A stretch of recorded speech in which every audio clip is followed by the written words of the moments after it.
எல்லாருக்கும் வணக்கம். இன்றைக்கி சூப்பரான ஒரு கொண்டக்கடலை மசாலா எப்படி செய்கிறதுன்னு பார்க்கலாம். இதுக்கு பட்டை, சோம்பு, அப்புறமா லவங்கம், ஏலக்காய், அப்புறமா ஒரு அரை ஸ்பூன் மிளகு, அரை ஸ்பூன் சீரகம், ஒரு 4-5 முந்திரி பருப்பு, அப்புறமா கொஞ்சமாக கசகசா, இது எல்லாத்தையுமே சேர்த்து நல்ல எண்ணெயில் நீங்கள் ஃபஸ்ட்டு நல்லா வதக்கி விட்டுக்கோங்க. இது நல்லா வதங்கணும். ஃபஸ்ட்டு வதங்கிட்டு இது நம்ம அரைக்க தான் போகிறோம். ஸோ அதனால் நல்லா வதக்கி விட்ருங்க. வதக்கி நீங்கள் அரைச்சிக்கோங்க. தனித்தனியாக போட்டால் கொஞ்சம் வாயில் அங்கங்கே லவங்கம், ஏலக்காய்லாம் கடிப்படும்போது அந்த ஃப்ளேவரை மாற்றி விட்ரும். ஸோ அதனால் நீங்கள் வறுத்து அரைச்சிக்கோங்க. ஃப்ளேவர் நல்லாவே இருக்கும். அது கூடவே ஒரு சின்ன துண்டு இஞ்சி, அப்புறமா ஒரு 4-5 பூண்டு பல், இதையும் சேர்த்துட்டு இதையும் நல்லா இதோடையே சேர்த்து நல்லா வதக்கிக்கோங்க. இதெல்லாம் ஓரளவு நல்லா வதங்கி வரும்போது நீங்கள் பெரிய வெங்காயம் நான் குட்டி குட்டியாக கட் பண்ணி வச்சுருக்கிறேன். ஒரு வெங்காயம் இப்போ வதக்கி அரைக்க போகிறேன். அப்புறமா இன்னொரு வெங்காயம் தாளிப்புக்கு நான் எடுக்க போகிறேன். ஸோ நான் 2 வெங்காயம் 2 தக்காளி பழம், அதில் ஒரு வெங்காயமும் ஒரு தக்காளி பழத்தையும் நான் இப்போ சேர்த்துக்க போகிறேங்க. ஒரு வெங்காயத்தை நான் கட் பண்ணி வச்சுருக்கிறேன், அதோட சேர்த்துக்கோங்க. இந்த வெங்காயம் நல்லா இதோட வதங்கணும். வதங்கிட்டு இருக்கும்போதே நீங்கள் ஒரு தக்காளி பழம் கட் பண்ணி வச்சுருக்கிற தக்காளி பழத்தையும் அதோட சேர்த்துக்கோங்க. இது எல்லாமே நல்லா வதங்கணும். இந்த வெங்காயம், தக்காளி இதெல்லாம் நல்லா வதக்கி இதோட நல்லா ஒன்று போல் சேர்ந்து வர்ற அளவுக்கு நல்லா வதங்கணும். இந்த அளவுக்கு நீங்கள் வதக்கினா தான் இந்த டேஸ்ட் நல்லாயிருக்கும்.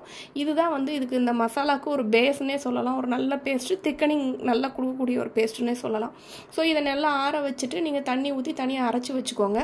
அதுக்கப்புறமா மறுபடியும் கடாய் வச்சுட்டு இதில் நான் ஒரு அரை முறி தேங்காவை நல்லா துருவிட்டு, துருவின தேங்காவை நான் இதில் சேர்த்துக்கிறேன்.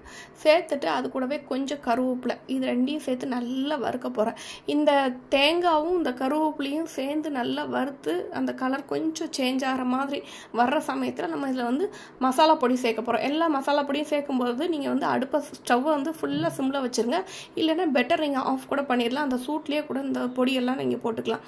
கொஞ்சமாக மஞ்சள் தூள், ஒரு காரத்துக்கு தகுந்த மாதிரி 1 ஸ்பூன் இல்லை 1.5 ஸ்பூன் அளவுக்கு மிளகாய் தூள், கொஞ்சம் கரம் மசாலா தூள், அப்புறமா 1 ஸ்பூன் அளவுக்கு மல்லித்தூள் சேர்த்துருக்கிறேன். இது எல்லாத்தையுமே இந்த தேங்காவோட சேர்த்து நல்லா மிக்ஸ் பண்ணிக்கோங்க. நம்ம எல்லாமே அரைக்க தான் போகிறோம். ஸோ அதனால் இந்த சூட்லேயே இது கொஞ்சம் கடந்தால் போதும். அதனால் நீங்கள் ஸ்டவ்வை ஆன் பண்ணி வைக்க வேண்டாம், ஆஃப் பண்ணி வைக்கிறது பெட்டர். வச்சுட்டு அது நல்லா ஆற வச்சு அதையும் தண்ணி ஊற்றி தனியாக நீங்கள் பேஸ்ட்டாக அரைச்சி எடுத்துக்கோங்க. இப்போ குக்கரில் கொஞ்சமாக ஆயில் விட்டுக்கிறேன். ஆயில் விட்டுட்டு கொஞ்சம் சோம்பும் ஒரு பிரிஞ்சி இலையும் நான் ஒன்று சேர்த்துக்கிறேன். சேர்த்துட்டு நான் சொல்லியிருந்தேன்ல உங்களுக்கு 2 வெங்காயம் 2 தக்காளி பழம், அதில் ஒன்று நம்ம சேர்த்துட்டோம், ஒன்று சேர்த்துட்டோம். அது போக இருக்கிற இன்னொரு வெங்காயத்தை இந்த மாதிரி குட்டி குட்டியாக சாப் பண்ணிவிட்டு அதை இதோட சேர்த்துக்கோங்க. அப்புறம் இன்னொரு தக்காளி பழம் வச்சுருக்கிறேன், கட் பண்ணி அதையும் இதோட சேர்த்துக்கலாம். இதை நல்லா சேர்த்து இதில் நல்லாவே இது நல்லா வதங்கட்டும். இந்த மசாலாவை பொறுத்த வரைக்கும் இது வதங்க டேஸ்ட்டும் ஃப்ளேவரும் ரொம்பவே நல்லாயிருக்கும். ஸோ அதனால் வெங்காயம் தக்காளி வதக்கிட்டு ஃபஸ்ட்டு நம்ம அரைச்சி வச்சுருக்கிற அந்த பட்டை சோம்பு மசாலா, வெங்காயம் தக்காளி எல்லாம் சேர்த்து அரைச்சி வச்சோம் இல்லையா, அந்த மசாலா கலவையை இப்போ இதில் ஆட் பண்ணிக்கிறோம். ஆட் பண்ணிவிட்டு இது எல்லாத்தையும் நல்லா வதக்கிக்கலாம். இது ரொம்பலாம் பச்சை வாடை போகணும் அப்படிலாம் இல்லை, ஏற்கனவே நம்ம வதக்கினதான். ரெண்டாவது நம்ம இதுக்கப்புறம் திருப்பி குக் பண்ண போகிறோம். ஸோ அதனால் ஓரளவு இது நல்லா வதங்கினா போதும். அடி பிடிக்கும், அதனால அப்பப்போ கொஞ்சம் கிண்டி விட்டுக்கோங்க. அப்புறமா நம்ம ஊற வச்சிருக்கிற கருப்பு சென்னா, அதாவது கருப்பு கொண்டக்கடலை இருக்கு இல்லையா, இதை ஒரு 8 மணி நேரம் அளவுக்கு நீங்கள் ஊற வச்சுருங்க. காலையில் செய்கிறீங்கன்னா ஓவர் நைட் நீங்கள் சோக் பண்ணிடுங்க. ஈவினிங் செய்ய போகிறீங்க அப்படின்னா காலையில் நீங்கள் செஞ்சு இந்த மாதிரி ஊற வச்சு எடுத்துக்கோங்க. அந்த கொண்டக்கடலையே நல்லா அதை அதோட சேர்த்து அந்த பேஸ்ட்டோட சேர்த்து மிக்ஸ் பண்ணிவிட்டு நம்ம அரைச்சி வச்சுருக்கோம் இல்லையா, 2வது அரைச்சி வச்ச அந்த தேங்காய் பேஸ்ட்டு, தேங்காய் அப்புறம் மசாலா பொடியெல்லாம் சேர்த்து வதக்கணும் இல்லையா, அந்த பேஸ்ட்டு இதோட சேர்த்து நல்லா கிண்டி விட்ருங்க. கிண்டி விட்டுட்டு நம்ம அரைச்ச அந்த மிக்ஸி ஜார் கழுவுன தண்ணியவும் நான் அதில் கொஞ்சம் சேர்த்துக்கிறேன். சேர்த்துட்டு இது தேவையான தண்ணி சேர்த்துக்கோங்க. ரொம்ப தண்ணி சேர்க்க வேண்டாம். ஓரளவு இந்த கடலை வேகிற அளவுக்கு நீங்கள் தண்ணி சேர்த்துக்கோங்க. அப்போ தான் கிரேவி உங்களுக்கு கொஞ்சம் திக்காக கிடைக்கும். இல்லைன்னா உங்களுக்கு தண்ணி நிறைய சேர்த்துட்டிங்கன்னா தண்ணி ஆகிடும்.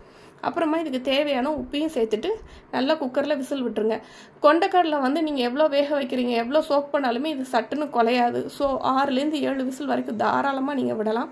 நல்லா விட்டு எடுத்திங்கன்னா சூப்பரான கிரேவி தயாராகிருங்க. இப்போ பாருங்கள், எனக்கு விசில் வந்துருச்சு. பாருங்கள் எந்த அளவுக்கு அந்த எண்ணெய் மேலே நல்லா பிரிஞ்சு சூப்பராக இருக்குது. பாருங்களேன், நல்லா அருமையாக இருக்குங்க. இது நீங்கள் ஆப்பம், இடியாப்பம், இட்லி, தோசை, சப்பாத்தி, ஈவன் நீங்கள் வீட்டில் பரோட்டா பண்ணால் கூட அதுக்கு கூட ரொம்பவே நல்லாயிருக்கும். இந்த மாதிரி இது நீங்கள் வெரைட்டி ரைஸுக்கு கூட நீங்கள் இதை ட்ரை பண்ணலாம். தேங்காய் பால் சாதம்லாம் செய்கிறீங்கன்னா அதுக்கு கூட இது சைட் டிஷ்ஷாக செஞ்சு பாருங்கள். சூப்பரான ஒரு கொண்டக்கடலை குருமா ரெடி ஆயிடுச்சு. மறக்காமல் நீங்களும் உங்கள் வீட்டில் ட்ரை பண்ணி பாருங்கள். ட்ரை பண்ணி பார்த்துட்டு எப்படி வந்துச்சுங்கிறத கமெண்ட் செக்ஷனில் சொல்லுங்கள். பிடிச்சிருந்தால் நம்ம சேனலை மறக்காமல் சப்ஸ்கிரைப் பண்ணிடுங்க. தேங்க்ஸ் ஃபார் வாட்சிங்.